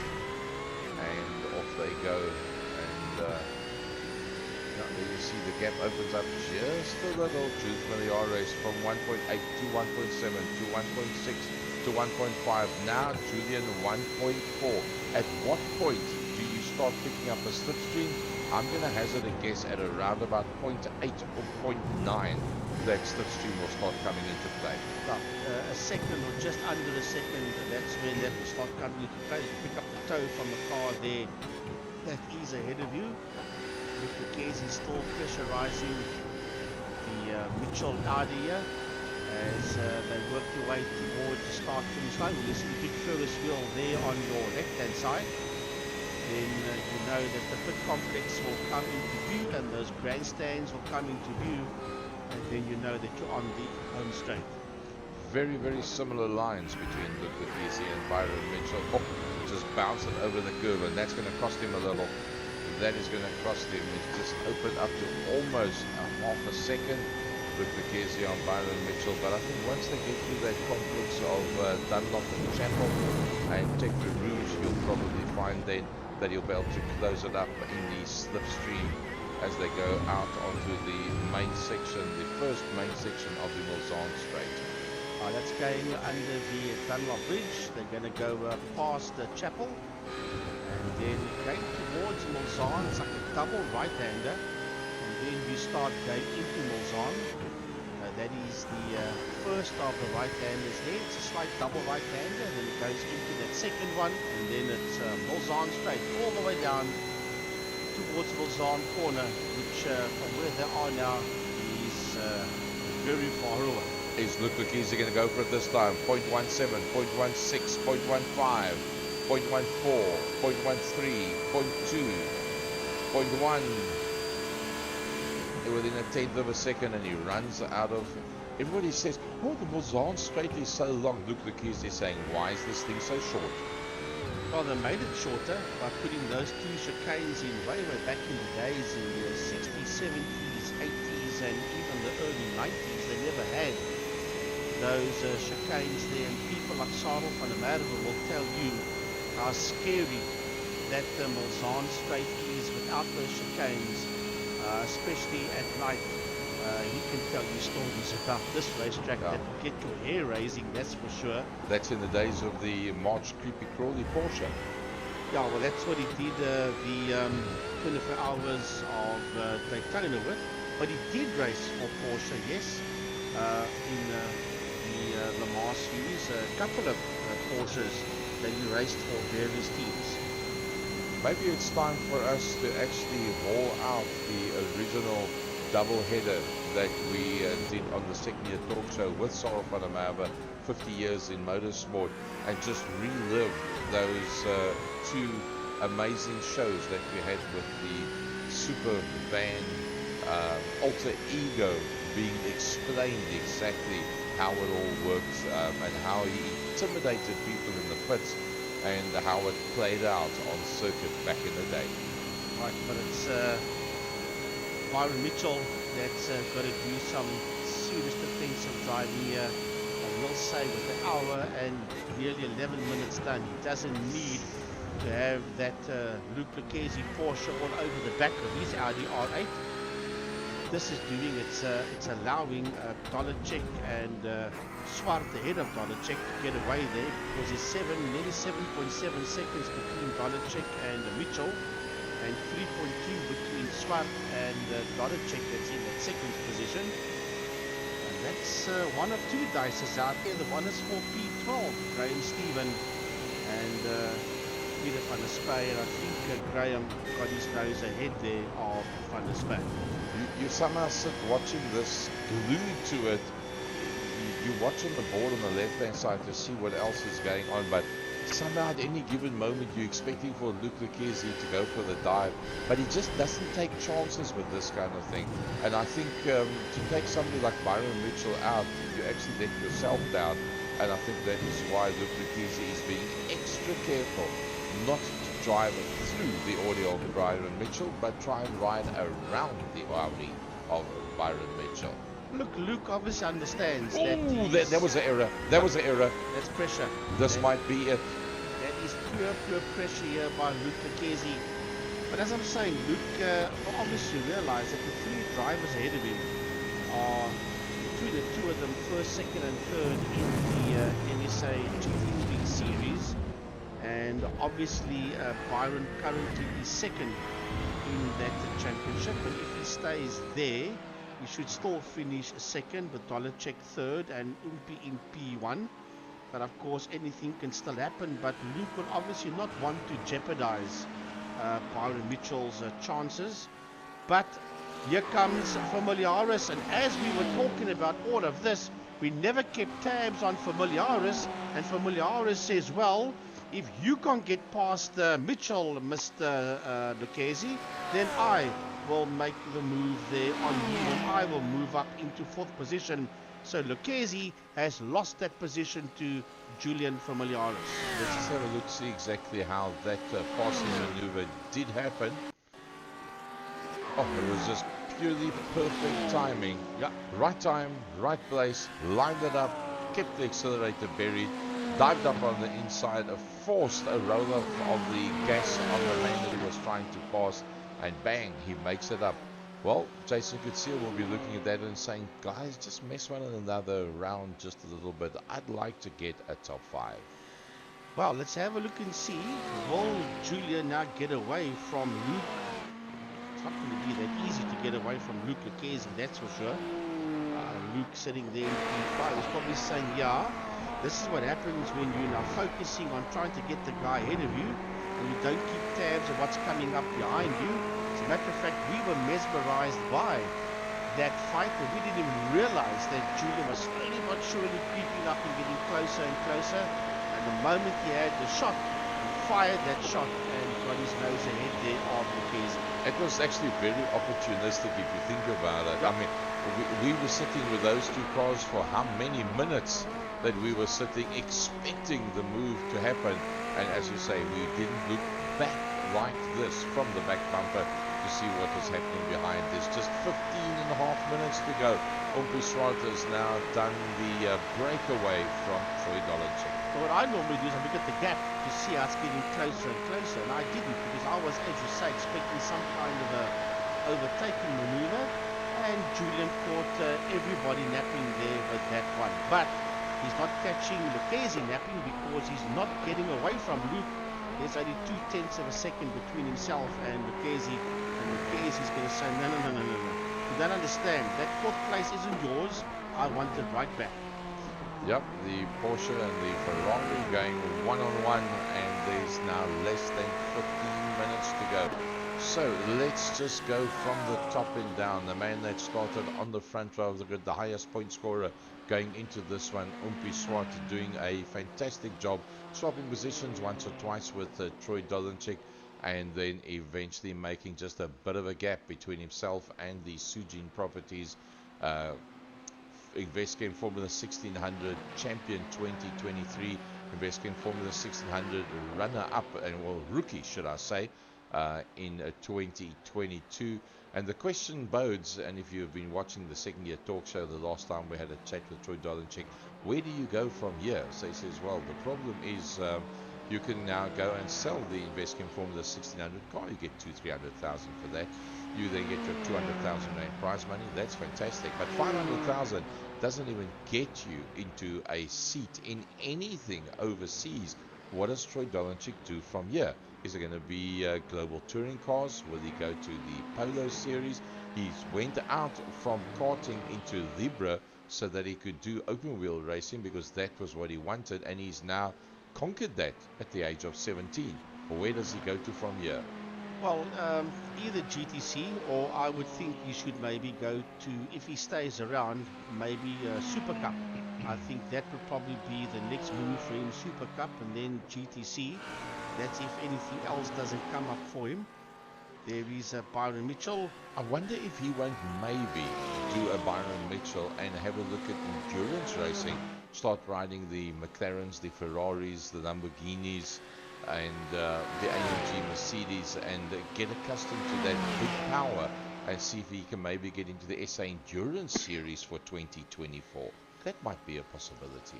Oh, that's probably the best route to Europe as well, if you can get into the SA Endurance Series. But yeah, obviously time will tell what he's going to do next year. Unless you go GB4 with the likes of Jared Roberski. But then you're talking about not 500, yeah, not 500,000 to get into that GT4. Remember that Jared came second in that championship last year. His teammate came first, and the team won it. That's why he's in the GB3 for 2023. But let's focus on what we're seeing here. What we're seeing here is the fact that Familiaris that took that 4th position away from Lucchese. It's not getting away from him. Jason could see 4.7 seconds behind them in P6, and then 6.6 behind Kutsia in P7 is the Dotsoft Racing BMW of Liu King. There we see Tristan de Nobrega in P8, and he's only, about 2.5 seconds, just over 2.6 seconds ahead of Chase Herald, for Chase Herald Racing in the BMW that sits there in that 9th position. And then rounding off the top 10 in the being IT Porsche is Leon van Wyk. Willem Botha, the next man that's in there, and then you'll see that's just going into the chicane. That was Graham Stephen in the Golf entry, the second of the Audis out on track. He has managed to stay ahead of Peter van der Spey. That's Peter van der Spey in the BMW, and he's still ahead of Jonty Weiss. There's Jonty Weiss, and then there's a massive big gap, 35 seconds back to Stephen Cakebread. 1 minute 18, in fact 1 minute 19, 11 minutes to go for this man.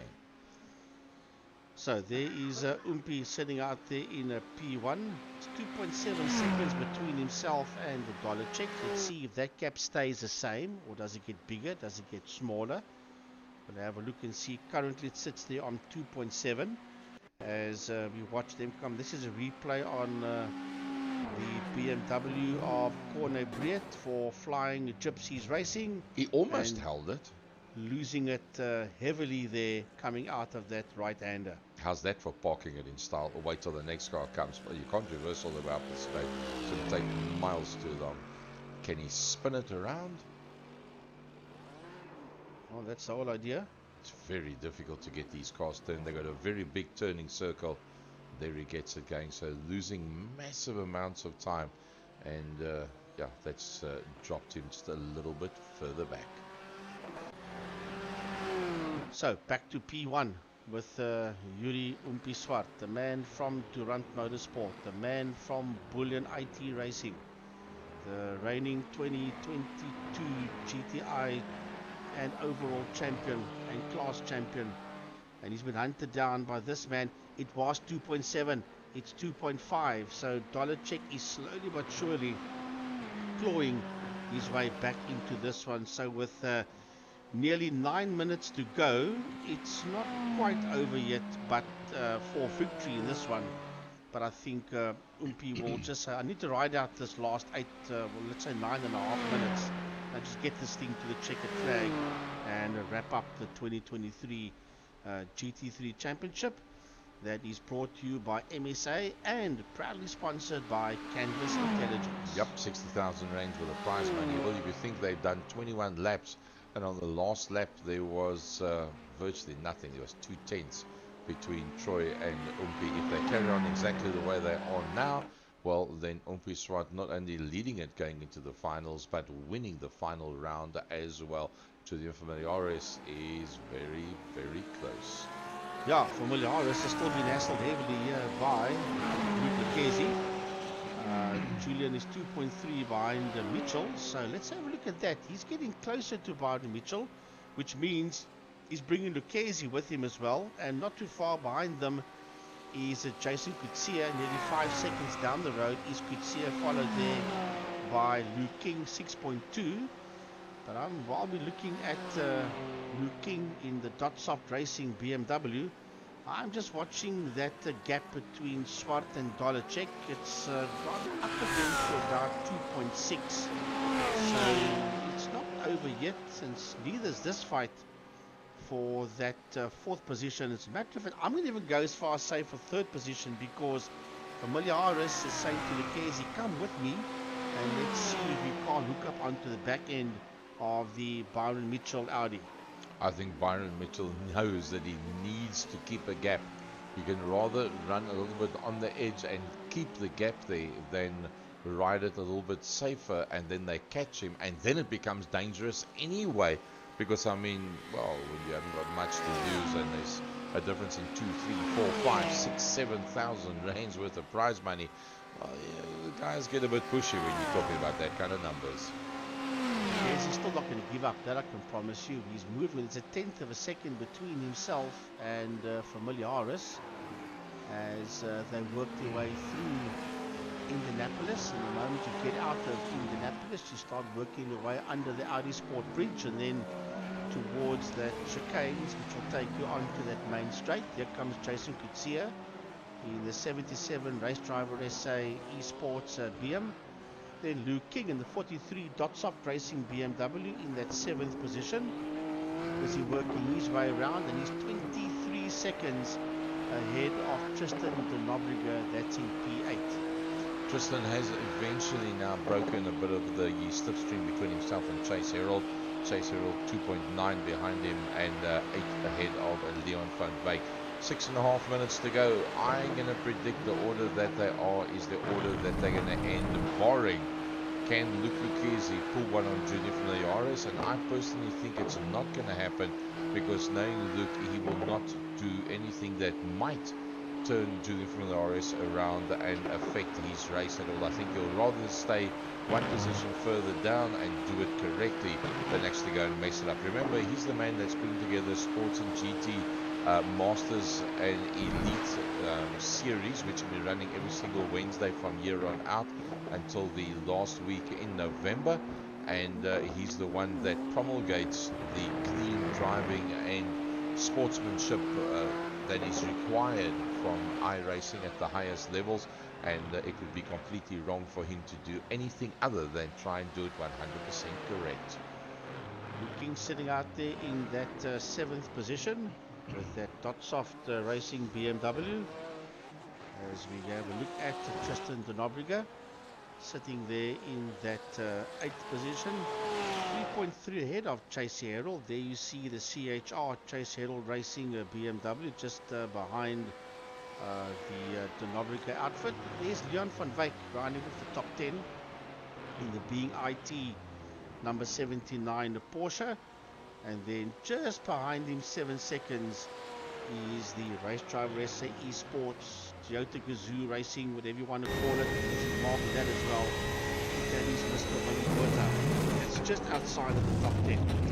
Yeah, I think you'll be a bit disappointed. Look, it is the top 40 South African qualifiers that have taken part in the Canvas Intelligence GT3 iRSA MSA Series for 2023. So you are up against the best. If you think there is at any given time anything between 9 and 12,000 people on average on iRacing at any given hour of a 24-hour day, and there's less than 500 registered iRacers in South Africa, but that is purely because of the cost factor of being able to do this form of motorsport. Remember, a car like this is going to cost you around about 250 Rand, a track like this 250 Rand, and if you want to ride one of these series, you need numerous different circuits, numerous different cars, most of the guys having spent on the top end of over 30,000 Rand on the content, because you drive, each car that you drive, each truck that you drive on, you have to purchase it, and it just gets very, very expensive in the long run. So you've got to invest a serious amount of numbers to be able to do this. Oh, watching that fight there, the one that you just jumped to for P12 between Graham Stephen and Peter van der Spey behind him, only 2.8. So Graham Stephen is actually now beginning to pull the pin and get a little bit further down the road from Peter van der Spey. Man, he did so well in the Sports and GT series. He came first in the Grandmasters category. I think he's leading the Grandmasters category. Well, they've at had the two moment races now. so far. Well, one race, no. Two, because he did 2 on the day. And he won both of them. So in his class, the Grandmasters, so he will be leading that one. Yes, Masanda Mafari will be second in that one, as we watch him trying to catch Graham Stephen. So let's go back to the front end of the field. It's all about Ompi Swart. That's now taken 4.4 out of the man in second position, Troy Dolanchik, and him and Troy were all the earlier part, the first 2/3, they were within literally a length or two of one another. Both of them notably quicker than the rest of the pack. Of that, there's no doubt. There you see, there's your first position, there's second position, and third position not even coming into the picture yet. There's still 10 seconds before you get to the next one, and there they come. That is Byron Mitchell. Bit of a gap between Byron Mitchell, and then there comes Julian from the RS. And Julian from the RS with Luke Lucchese behind him. Then we've got Jason Garcia, who was up to 4th position at one stage of the fight with just 2 minutes to go. So this is probably on their last lap. There comes Luke King, and Luke Lucchese is on the move. He is in it to win it. No, Luke Lucchese, well, won that 4th position badly, but look, he's not in that top 5, and Familiar RS is the last man in that top 5 behind Luke King.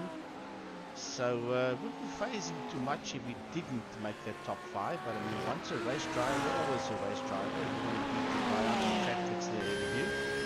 And at this point in time, it is for Naris. And keeping in mind that Julian did sneak one over him when he was involved in that little fight early on with Mitchell. And all of a sudden he didn't realize that Mr. Julian was there and lost that place to him. So he, just for the heck of it, he'd like to get that P4 back again. Just not that extra little bit of pace to come and stick it up on the inside line, and you would see he lifted off and coasted just a little bit underneath the brake marker just to give himself a little bit more space, and then he will use the slipstream to get a little bit closer. Well, the leaders are now, or the actual leader himself is heading towards that second chicane, and making his way down the Mulsanne straight towards the Mulsanne corner. So his race is almost done. He's got 25 seconds left before we see the checkered flag. So the hour and a half should be over before Umpi Swart gets to the checkered flag, and of course that includes Troy Dolacek as well. They are the leading duo. And then it's 11 seconds before we see Byron Mitchell.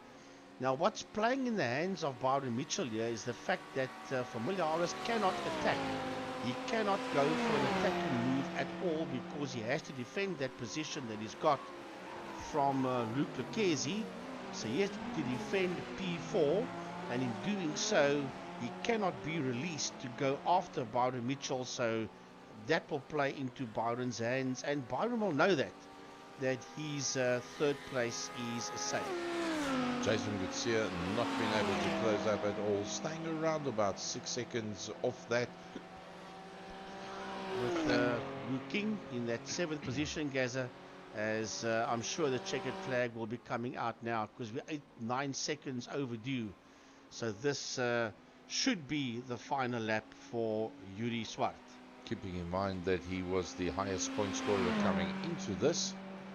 There you can see Umpi Swart from Byron Mitchell and Troy Dolacek, and Umpi Swart going to take that last race and make it his own ahead of the highly acclaimed Troy Dolacek, Byron Mitchell, Julian from the RS, Luke Lucchesi, Jason Coetzee. That's just the top 6 that he's beaten out. And as always, Umpi Swart, a class act. Well, let's have a look and see. He's working his way towards the... Yeah, he's flashing the lights already. He knows it's game, set and match. There is the stadium that's coming into view. Pit lane is there on his right-hand side. There is the back end of the grid. Into that right-hander. The checkered flag is out. And your GT3 MSA Series champion, unofficially, for 2023, and the winner of this race is Yuri Umpi Swart. Troy Dolacek comes through. He'll be pretty chuffed with that one. Here comes Byron Mitchell. He managed to eventually hold out on the highly talented Julian from the RS, who held out there on Luke Lucchesi. Yeah, that was very, very tight to hold out Luke Lucchesi. Jason Coetzee, a bit unlucky. He was on his way towards the front, and then it just tapered off in the middle, and he lost out on that. Luke King, once again, a very good result for Luke King. Can never ever count him out. Tristan de Nobrega will finish in that 8th position, and he is 25.5 seconds behind Luke King. Here comes de Nobrega towards the checkered flag in P8. Not too far behind him, 4.3 seconds behind him in P9 is the BMW of Chase Herald. Chasey in that top 10, and the last man in the top 10, 10.5 seconds, is that man coming out of that right-hander, and that is the Being IT Porsche of Leon van Wyk, and he was just 4.3 seconds ahead of Willem Botha in P11. Willem also had a pretty decent race, let's be honest. A big gap back to Graham Stephen. He had problems and off earlier on, but he fought his way back to 12th and held on to that ahead of the super quick Grandmaster Peter van der Spey, and that will give him a 12th in the Golf Audi, the second of the Audis. Chase Herald standing there alongside the circuit. There comes Peter van der Spey. Jonty Weiss, bit of a quiet run for Jonty Weiss. I think he would have liked to have been a little bit further forward. Sander Bakar has still got a fight on his hands for that 15th position. He's fighting it out there with a Stephen Cakebread for P15 and 16. They are heading towards the checkered flag, and I think that Sander Bakar has done enough to hold on to that 15th place. The BMW is chasing him down of Stephen Cakebread, but Sander Bakar just has to take it around a few of these chicanes under the Ford curve. You see there's the pit entrance on the right hand side. This is the final left right chicane, and Sander Bakar will come over 15.8 of a second ahead of Stephen Cakebread in that 16th position. Having had a bit of bad luck earlier on, the man in the Soul Mercedes-Benz the Bigfoot Express AMG Mercedes-Benz, beautiful looking motor car. That Bigfoot Express Freight being the sponsor on that motor car, and he'll come across the line. Still flashes the lights, and I've had fun. I've been out there, I've had good time. A long way down for Raymond Duggan, not where he expected, wanted to, or needed to be at all. And right on his case there is the Audi of Peter Hubert, 5.3 seconds between Duggan and Hubert, and that is that. Corne Breed. You realize Chase Harold waited till the last car came past, Yeah. and he was standing there waiting to be able to do his donuts. He'll be lucky nobody plowed into him, but well, that was obviously his game plan. So we have to say unofficially, because we may not say official yet. Obviously, Jaco Steyn has to make it official. So your results officially is Yuri Swart from Troy Dolacek, Brian Mitchell, Julian Familiaris. That is your top four. But unofficially, your champion is Yuri Swart. Second will be Byron Mitchell. Third will be Troy Dolacek. And I think that Luke King might have just done enough. Well, this is still the old points. I think he might have just done, I don't know. Luke maybe King from Julian from the iRSA, that is 14 points. Yes, I think that's enough. I think Julian might just have pipped him for that fourth position. But the top three, as you see them there, unofficially, those are your 2023 MSA GT3 Series champions. And a big thanks to Canvas Intelligence, our main sponsor, for plenty prize money. Canvas Intelligence, thank you very much. Yep, as we always like to say, support those that support us in motorsport, and Canvas Intelligence coming up with the big numbers to draw all the best drivers in South Africa. A big thanks to the man that put it all together, Yep. to Jaco Steyn, and another man that helps massively in the background, which is Luke Lucchesi, doing all the batteries and the backups and the installations and what have you for us down here in Cape Town. And then also remember the Big Six. Don't ever forget the Big Six, that actually Frankie put us on the map and bought this massive computer that can take all these circuits with 20 plus motor cars and give it to us in 1440 with 60 frames per second, which is beautiful quality. So to the Big Six, you guys know you are. Thank you very much. Exactly the same as what you placed on the desk in the studio. That is what has been used to bring you the iRSA MSA GT3 2023 series to a close. And in fact, from me, cheers. I'm going to give it to the voice of Veterans Motorsport to close it all off for 2023. Well, I want to say big thanks to, as Gary said, to Jaco Steyn for the Porsche Cup. To ASAP, New and Used Motor Spares, they were part of the Porsche Cup, so big thanks to them. That's also come to a conclusion for this year. To the GT3 series and to Canvas Intelligence, a big thanks to those guys.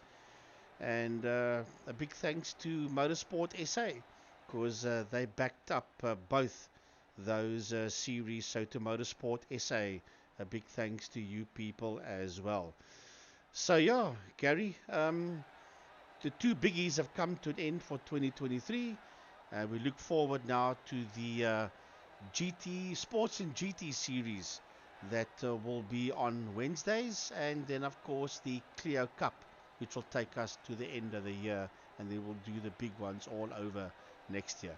Look after yourselves, people. Enjoy the rest of the week. It's 10 o'clock local time here in Cape Town, and we will see you around. Cheers, everyone.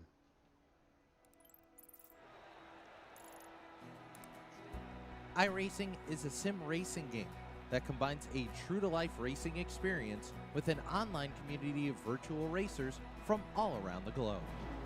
iRacing offers a multitude of officially licensed cars and tracks, laser scanned with millimeter accuracy. Their car models and mechanical systems are based on real-world physics, engineered in cooperation with manufacturers and race teams. Their skill license system ranges from rookie to pro, ensuring members are always pitted against those with similar skill sets. Members are able to sign up for a weekly race series, compete in time trials, host a private race with friends, and participate in racing leagues created and run by the community.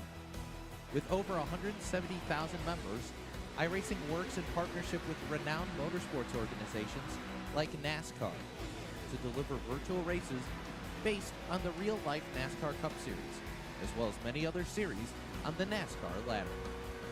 iRacing also features team racing, providing a variety of options for members to create and manage their own teams. Race with friends or real-world teammates in full-length endurance events like the 24 Hours of Daytona, Spa 24, or the Bathurst 12 Hour. Additional partners include IMSA, World of Outlaws, Supercars, and IndyCar, allowing members to race in their very own Indianapolis 500, Bathurst 1000, Chili Bowl, and many more iconic events. This is iRacing, delivering the most authentic racing experience short of getting into a real race car. Sign up today at iRacing.com.